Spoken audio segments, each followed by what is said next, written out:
السلام علیکم، میرے چینل پر تمام ناظرین کو خوش آمدید۔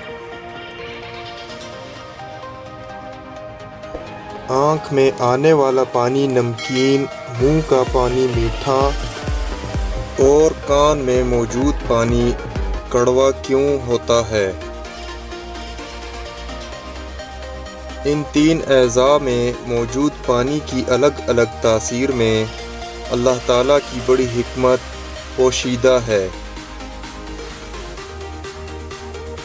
آنکھ کا پانی یعنی آنسو اس لیے نمکین ہوتا ہے کہ انسان جتنا مرضی آنسوؤں کو بہائے، جراثیم سے چہرے کا بچاؤ ممکن ہے۔ منہ کا پانی اس لیے میٹھا ہوتا ہے کہ ہر قسم کے ذائقے کا احساس اور پہچان رہے۔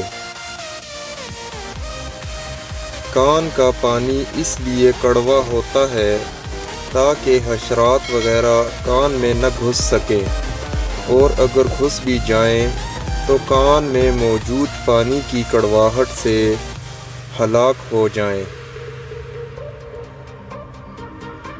پس تم اپنے رب کی کون کون سی نعمتوں کو جھٹلاؤ گے؟